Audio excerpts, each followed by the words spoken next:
Assalamualaikum, this is Rabia Rashid and you're watching RR Lectures। सबसे पहला question है पाक अफेयर्स का पेपर अटेम्प्ट कैसे करना है और उसको लेके कैसे चलना है, उसका पैटर्न क्या होगा। तो आपने सबसे पहले जो भी आपका क्वेश्चन है आपने उसकी इंट्रोडक्शन देना है। इंट्रोडक्शन बहुत लंबा नहीं होना, ऐसे की तरह नहीं लेके जाना कि 1.5 सफ़े का इंट्रोडक्शन ही आपने बता दिया। ज़्यादा से ज़्यादा ये हाफ पेज का हो सकता है, नॉट मोर देन दैट, ठीक है। अच्छा बहुत ज़्यादा आप लेके चले तो हाफ पेज से 2-3 लाइन्स ऊपर कर लो, लेकिन इसको पूरे पेज पे नहीं लेके जाना, वो एक अच्छा इम्पैक्ट नहीं पड़ता। इंट्रोडक्शन छोटा होगा तो ज़्यादा अच्छा लगेगा। इसी तरह फिर आपने बैकग्राउंड देना है and background should not exceed 1 paragraph. बहुत ज़्यादा बैकग्राउंड आपने नहीं देना, कहानियाँ नहीं शुरू कर देनी। हाँ, बैकग्राउंड अगर पूछा गया कोई ऐसी चीज़ है जिसमें हिस्टोरिकल एस्पेक्ट पूछा गया था, अफ़गानिस्तान इशू पे अगर कोई क्वेश्चन इस तरह आ सकता है, या historical perspective Pakistan India relation का पूछा गया, तो उसमें आपने फिर हिस्टोरिकल पर्सपेक्टिव को लेके चलना। आपने ये नहीं सोचना कि मैंने बैकग्राउंड एक दे दिया और अब मैं उसको लेके चल रहा हूँ आगे सारा करंट सिनेरियो पे ले जाऊँ, ऐसे नहीं करना। आपने देखना कि क्वेश्चन में पूछा क्या गया है। अगर तो हिस्टोरिकल एस्पेक्ट या कोई ऐसी चीज़ें पूछी गई हैं जिसमें डायरेक्ट सीधा सीधा हिस्ट्री का क्वेश्चन है, तो फिर आपने उसको उसी तरह लेके चलना है, लेकिन एक बैकग्राउंड उसका भी होगा।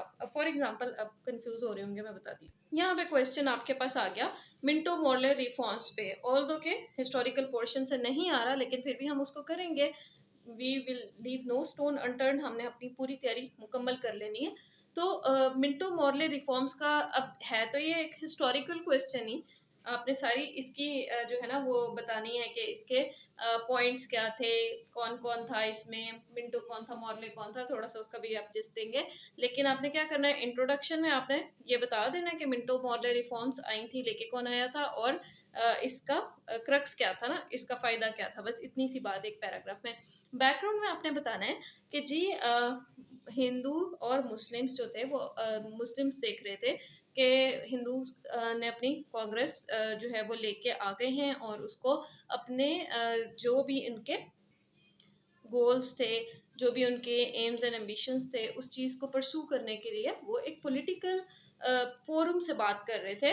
And they felt the need कि हमारी भी कोई से होनी चाहिए, और इस सिलसिले में शिमला डेप्यूटेशन का आप जिक्र करोगे और 2-3 लाइंस इस तरह लेके आप चलोगे। ये इसका एक बैकग्राउंड है कि इससे पहले शिमला डेप्यूटेशन हुई थी, उसमें जाके मुस्लिम्स ने अपनी कुछ डिमांड्स रखी थी और उसके आंसर में लॉर्ड मिंटो ने उनको गाइड किया था कि आप इस तरह अपनी कोई पॉलिटिकल पार्टी बनाओ या एक फोरम बनाओ और उसके थ्रू आप भेजो एंड थिंग्स लाइक दैट, जिसको आप समराइज कर सको एक पैराग्राफ में। ये हो गया इंट्रोडक्शन एंड बैकग्राउंड। इसके बाद बाकी पेपर आप लेके चलोगे सारा मिंटो मॉर्ले रिफॉर्म्स पे कि उसके पॉइंट्स क्या थे। आपने सारे जितने भी उसके पॉइंट्स हैं वो अच्छे से आपको याद होंगे, वो आपने लिख देने हैं। उसका रिएक्शन क्या आया, हिंदूज ने क्या रिएक्शन दिया, मुस्लिम्स ने क्या रिएक्शन दिया, उसका बेनिफिट मुस्लिम्स को क्या मिला, और उसके बाद आपने उसको कंक्लूड कर लेना है। यानी ये इस तरह जाएगा क्वेश्चन पाक अफेयर्स के हिस्ट्री पोर्शन का। अच्छा जी, नेक्स्ट क्वेश्चन था कि करंट अफेयर्स के पेपर को कैसे अटेम्प्ट करना है। सेम इसी तरह पाक अफेयर्स का जैसे आप लेके चले थे, आपने करंट अफेयर्स का लेके चलना है, लेकिन आपने उधर भी अपने क्वेश्चन की डायमेंशन को देखना है कि पूछा क्या गया है और बताना हमने क्या है। पहले आपने इंट्रोडक्शन हमेशा आपका इस चीज़ का इजहार होता है कि मुझे आपके क्वेश्चन की समझ आ गई और मैंने इसको, ये मेरे ओपिनियन है, आपने अपना ओपिनियन फ़ौरन इंट्रोडक्शन में डाल दिया और उसका अगर कोई पॉजिटिव या नेगेटिव इम्पैक्ट था तो वो भी थोड़ा सा एक जिक्र कर दिया। अब हम आगे बैकग्राउंड के ऊपर, क्योंकि करंट अफेयर्स का पेपर है तो इसमें बैकग्राउंड पाक अफेयर्स से भी ज़रा छोटा होना चाहिए। उतना भी हो जाए तो खैर है, लेकिन इसमें भी बैकग्राउंड बहुत लंबा नहीं लेके जाना और बिल्कुल छोड़ भी नहीं देना। थोड़ा सा एक जिस्ट आपने ज़रूर देना है। जैसे कि आप आर्टिकल्स पढ़ते हो तो उसमें एक बैकग्राउंड दिया होता है, चीज़ों को ना समराइज़ करके बता दिया होता है कि अच्छा पहले इस पे पिछली क्या डेवलपमेंट्स हैं और आगे अब हम इस टॉपिक को कैसे लेके चल रहे हैं। अब इसमें आपको आ गया जैसे आजकल बहुत एक चल रहा है टॉपिक है, डिबेट चल रही है, एक्सपेंशन ऑफ ब्रिक्स पे बात हो रही है। तो आपने एक ब्रिक्स का ब्रीफ ओवरव्यू देना है कि ये क्यों बनी थी, इसको बनाने का मकसद क्या था, रीज़न क्या थी इसकी।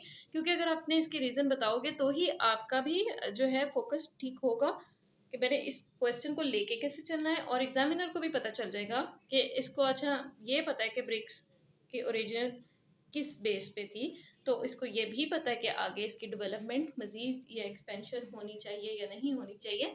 तो ये अपने पॉइंट्स को क्लैरिफाई कर सकता है, ये उनको प्रूव कर सकता है अपने आर्ग्यूमेंट को।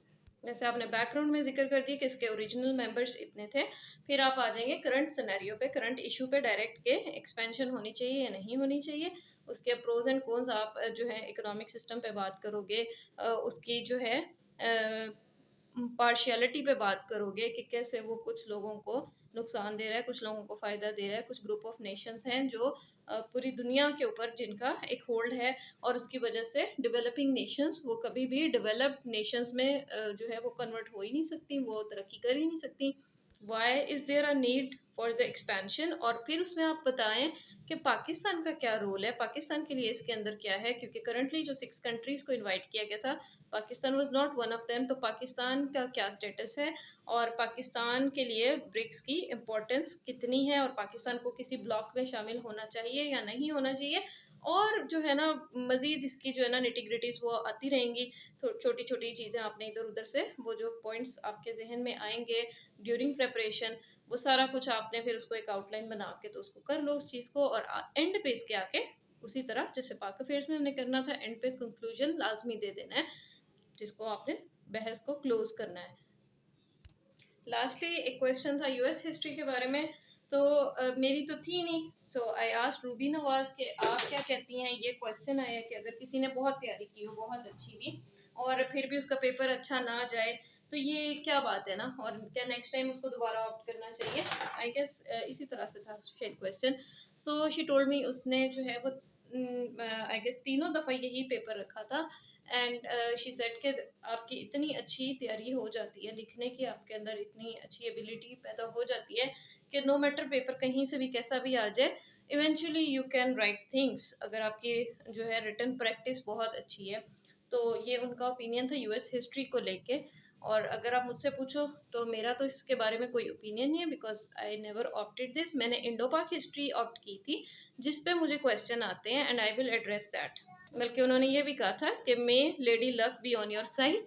तो बात आखिर में वही कि डिपेंड्स ऑन योर लक, अगर इस तरह का आपने कोई सब्जेक्ट रख दिया है तो।